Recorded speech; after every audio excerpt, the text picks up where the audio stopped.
Assalamualaikum warahmatullahi wabarakatuh. Yang terhormat dosen pengampun mata kuliah kewirausahaan Bapak Muhammad Irfan Nur Arif SEMM. Yang terhormat rekan-rekan seperjuangan, semoga Allah muliakan. Alhamdulillahirabbil alamin wa bihi nasta'inu ala umuri dunya waddin wa ala alihi wa sahbihi ajmain, amma ba'du. Pertama-tama marilah kita panjatkan puja dan puji syukur kehadirat Allah Subhanahu wa Ta'ala yang telah memberikan rahmat dan hidayahnya kepada kita semua sehingga kita dapat berkumpul kembali di mata kuliah kewirausahaan. Perkenalkan, nama saya Negri Nurhoti Parapa. Di sini saya sebagai moderator. Pada kesempatan kali ini kami akan memaparkan materi dengan judul perencanaan bisnis. Tapi sebelumnya, izinkan saya memperkenalkan rekan-rekan kelompok 5 yang terdiri dari Alifah Nuraini, Ari Cahyana, Fajar Maulana, Hera Nur Imani, Negri Nurhoti Parapah, dan Syifa Nur Hikmah. Untuk mempersingkat waktu, marilah kita langsung ke materi yang pertama. Assalamualaikum warahmatullahi wabarakatuh. Saya Fajar Maulana dari kelompok 5. Saya di sini akan menjelaskan apa itu perencanaan bisnis dan mengapa perencanaan bisnis itu penting. Rencana bisnis adalah dokumen tertulis yang menggambarkan secara sistematis atau rinci tentang suatu usaha yang akan dilakukan dan menggambarkan masa depan usaha. Mencakup informasi status saat ini, kebutuhan mendatang, dan hasil yang diharapkan dari usaha atau bisnis tersebut. Mengapa perencanaan bisnis itu penting? Karena perencanaan bisnis atau usaha adalah titik awal dari suatu kegiatan. Sekali gagal dalam perencanaan, maka akan mengalami kesulitan dan pelaksanaannya. Perencanaan bisnis perlu disusun karena merupakan legitimasi dari sebuah usaha yang didirikan. Terima kasih. Selanjutnya akan dibacakan oleh Hera. Assalamualaikum warahmatullahi wabarakatuh. Perkenalkan, nama saya Hera Nur Imani. Di sini saya akan menjelaskan apa saja tahapan penyusunan rencana bisnis. Di sini, menurut Arifah Diyati ada 4 poin, yaitu yang pertama ada analisis lingkungan yang bertujuan untuk melakukan penilaian peluang, ancaman, kekuatan, dan kelemahan SWOT, baik lingkungan eksternal makro dan mikro maupun lingkungan internalnya.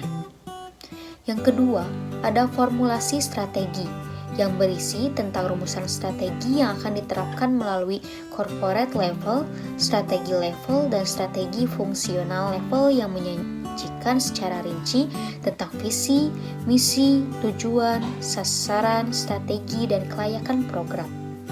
Yang ketiga, ada implementasi strategi yang dilakukan setelah strategi dirumuskan. Pelaksanaan strategi biasanya banyak dipengaruhi oleh beberapa faktor, antara lain power and leadership, standard operating procedure, organizational culture, human resource, dan budget. Yang keempat, ada pengendalian dan evaluasi yang berkaitan dengan aspek keuangan dan pemasaran. Baik, mungkin itu saja penjelasan dari saya. Terima kasih banyak. Selanjutnya akan dibacakan oleh teman saya. Baik, sebelumnya saya ucapkan terima kasih kepada moderator atas waktunya.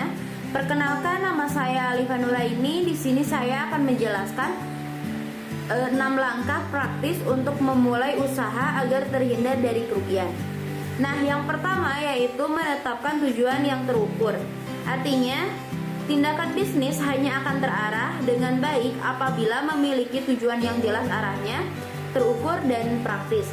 Nah, selanjutnya yang kedua yaitu menentukan target pasar. Artinya sebelum memulai bisnis, terlebih dahulu kita mempunyai keterikatan yang berkesinambungan dengan pelanggan, dengan tujuan agar produk yang kita jual akan dibeli oleh pelanggan. Dan tentunya kepuasan pelanggan adalah nomor 1 untuk mencapai tingkatan marketing yang sukses dan berkelanjutan. Nah, selanjutnya yaitu yang ketiga ada memilih jenis bisnis yang tepat.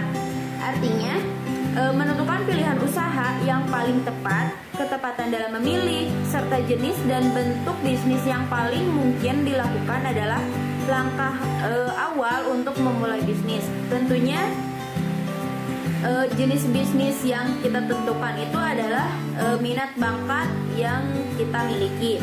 Nah, selanjutnya yaitu yang keempat, memprediksi kebutuhan dan tren pasar. Artinya pasar itu pasti berubah. Perubahannya penuh ketidakpastian, tetapi ketidakpastiannya itu sebuah tren atau kecenderungan yang alur perubahannya bisa diramalkan sesuai revolusi teknologi, gaya hidup, dan ukuran kepuasan. Maka sebisa mungkin sebelum kita memulai bisnis, kita harus tahu tren pasar yang berkembang. Nah, selanjutnya yaitu yang kelima, menghitung kebutuhan modal usaha.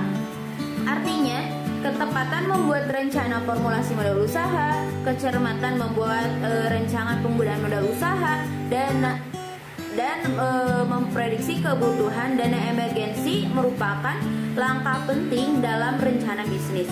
Nah, selanjutnya yaitu yang terakhir, menentukan teknik pemasaran. Teknik yang bisa dilakukan oleh kita yaitu dengan cara yang pertama yaitu melakukan promosi dengan intensif. Yang kedua yaitu memberikan jaminan kepuasan terhadap pelanggan. Yang ketiga yaitu melakukan pemasaran yang berbeda, unik dan cerdik. Dan yang terakhir yaitu mempertahankan semua yang telah mendapat pengakuan dari pelanggan. Terima kasih. Selanjutnya materi akan disampaikan oleh rekan saya.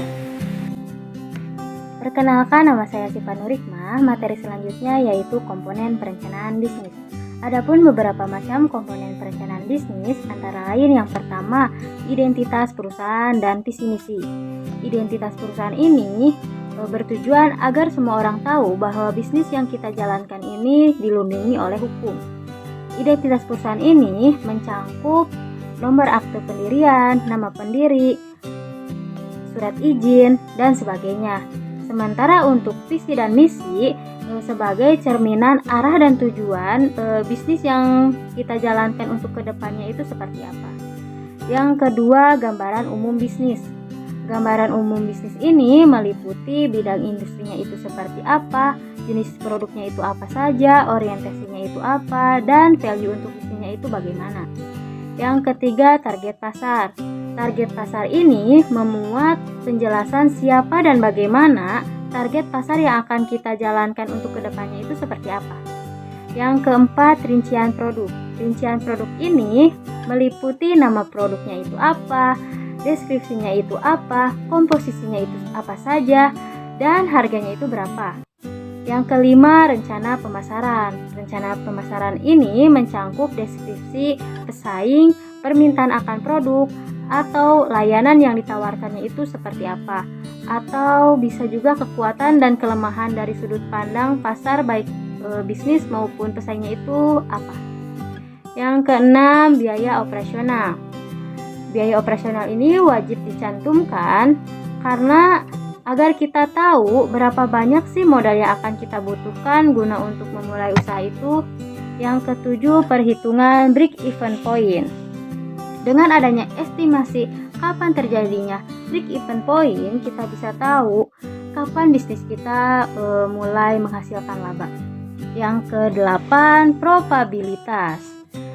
Karena perusahaan memiliki target yang harus dicapai, dengan merencanakan estimasi profit atau memperkirakan probabilitas dapat menjadi sokongan bagi kita, tim, dan investor. Yang kesembilan, analisa persaingan dan strategi. Dengan menganalisa persaingan dan strategi, tentu bisa bisnis yang kita jalankan akan membuat strategi yang matang guna mengalahkan kompetitor dan menjadikan usaha yang kita jalankan itu sebagai penguasa pasar. Sekian dan terima kasih. Materi selanjutnya akan disampaikan oleh teman saya. Assalamualaikum warahmatullahi wabarakatuh.